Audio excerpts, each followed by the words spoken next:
السلام علیکم، آپ دیکھ رہے ہیں کے نیوز چینل انٹرنیشنل۔ یوٹیوب پر ہمارا چینل سبسکرائب کیجئے اور رہیں دنیا بھر کی خبروں سے باخبر۔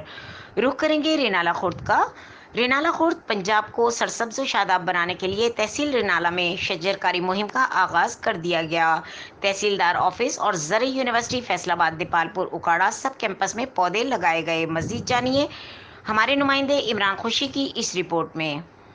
رینالہ خورد موسم برسات کے شروع ہوتے ہی وزیر اعلیٰ پنجاب سردار عثمان خان بزدار کے صاف اور سرسبز پنجاب ویژن کو اپنے جامہ پہنانے کے لیے رینالہ تحصیلدار آفس میں شجر کاری مہم کا آغاز کیا گیا، جس میں تحصیلدار رائے حسین نواز خان نے پودے لگا کر افتتاح کیا۔ اس موقع پر محکمہ جنگلات کے افسران نے بھی شرکت کی۔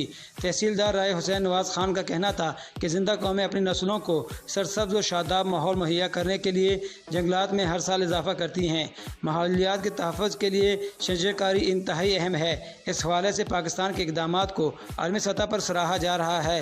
دوسری تقریب فیصل آباد زرعی یونیورسٹی دیپال پور اکاڑا سب کیمپس میں منعقد ہوئی، جس میں پرنسپل طارق عزیز نے پودے لگا کر افتتاح کیا۔ محکمہ جنگلات کے S D Os Iftikhar Janjua اور عمران خورشید سمیت